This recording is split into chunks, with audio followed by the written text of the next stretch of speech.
Materi pertama yaitu pengertian sejarah peradaban Islam yang dibagi menjadi 4 poin. Poin pertama, pengertian sejarah.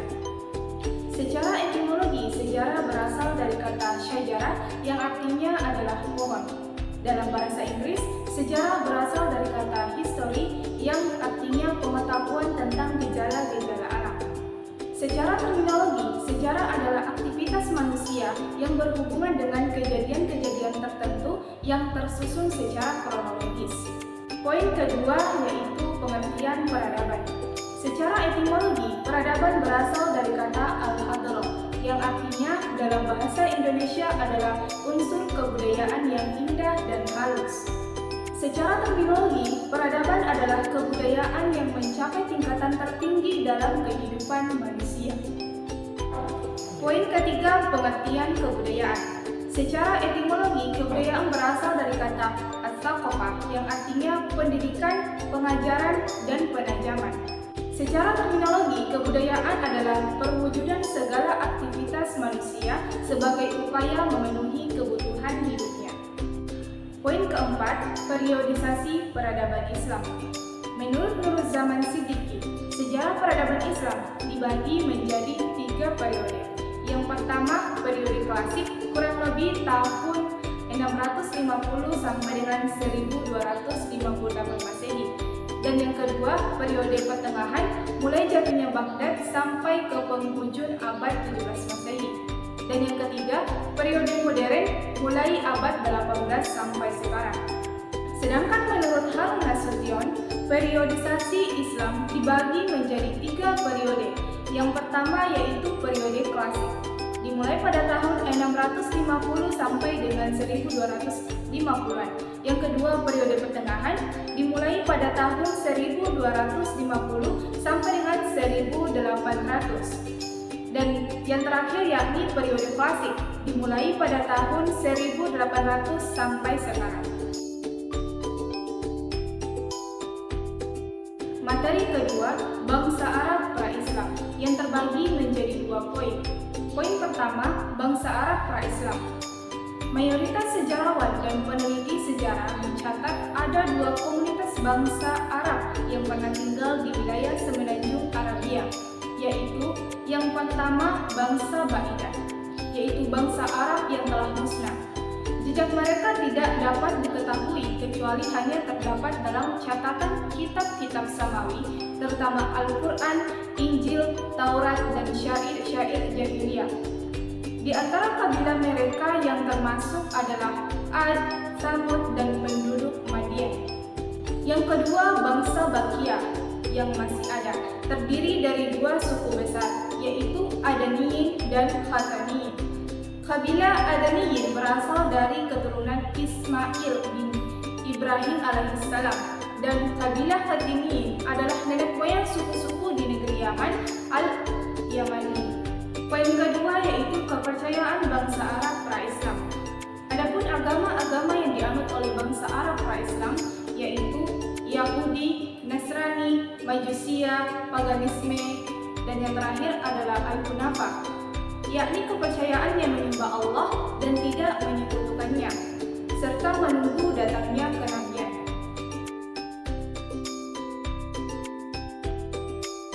Materi ketiga, masa kelahiran Islam. Terdapat 5 poin.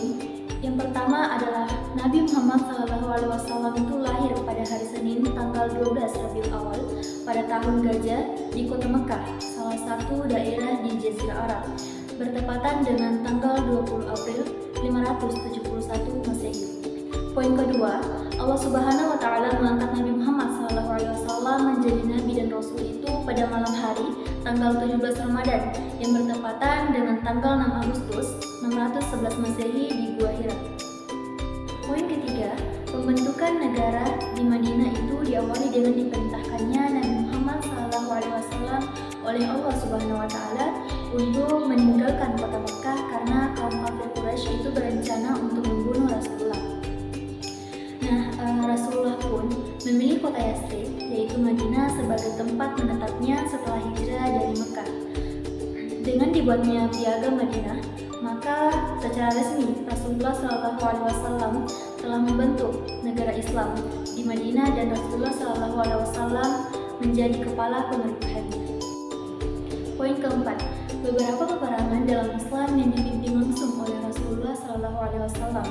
Itu diantaranya adalah Perang Badar, yang kedua adalah Perang Uhud, yang ketiga adalah Perang Khandaq, yang keempat adalah Perang Khaybar, dan yang kelima itu adalah Perang Hunain.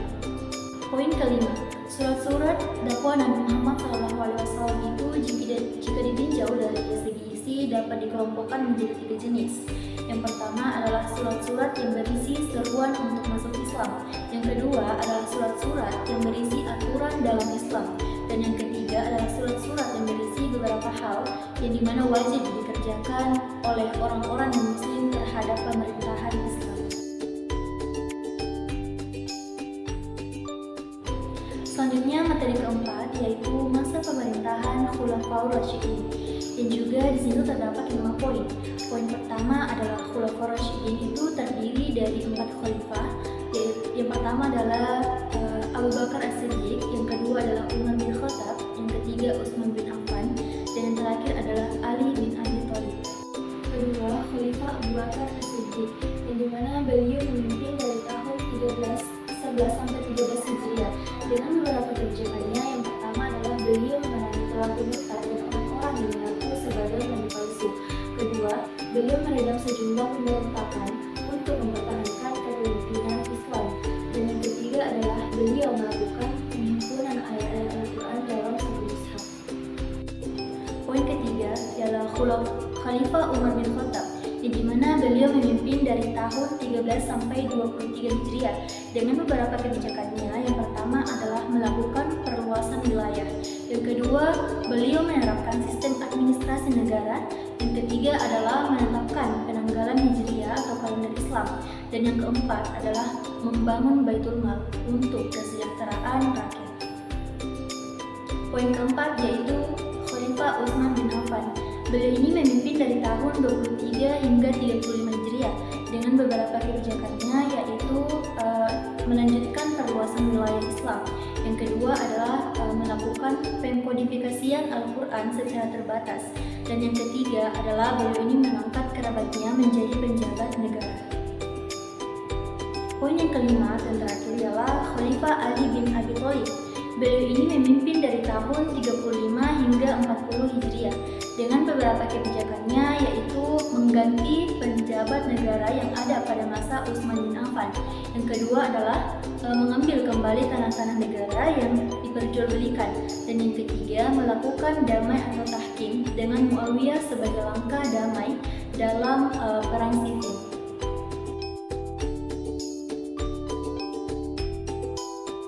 Materi kelima yaitu masa pemerintahan dinasti Bani Umayyah Timur, terdiri dari 3 poin. Poin pertama yaitu dinasti Bani Umayyah adalah kekhalifahan Islam yang berkuasa dan memerintah setelah masa Khulafaur Rasyidin. Dinasti Bani Umayyah ini berkuasa kurang lebih 90 tahun lamanya, dari 661 sampai dengan 750 Masehi atau 41 sampai 132 Hijriah di bawah kekuasaan 14 khalifah.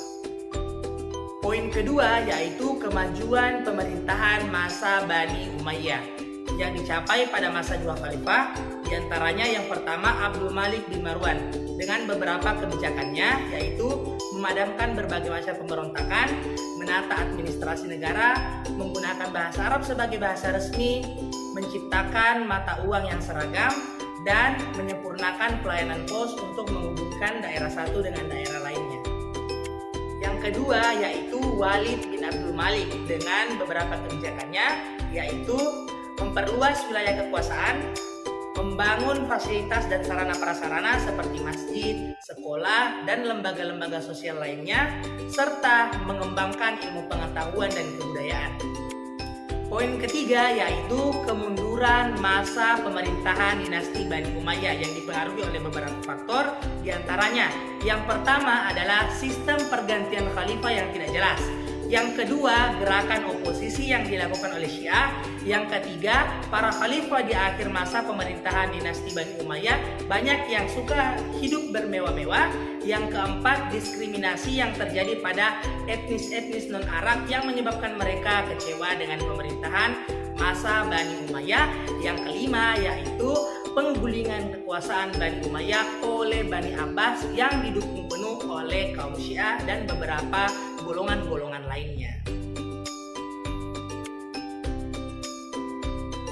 Materi keenam yaitu masa pemerintahan dinasti Bani Abbasiyah. Terdiri dari 4 poin. Poin pertama yaitu dinasti Bani Abbasiyah adalah kehalifan Islam yang berdiri setelah pemerintahan Bani Umayyah. Mana dinasti Bani Abbasiyah ini berkuasa kurang lebih 5 abad lamanya, yaitu dari 750 sampai 1258 Masehi atau sekitar 132 sampai 656 Hijriah di bawah kekuasaan 37 khalifah. Poin kedua yaitu kemajuan pemerintahan masa dinasti Bani Abbasiyah, yaitu dicapai pada masa 3 khalifah. Yang pertama yaitu Abu Ja'far Al-Mansur dengan beberapa kebijakannya seperti menciptakan stabilitas keamanan, memajukan perekonomian, serta membangun kota Baghdad.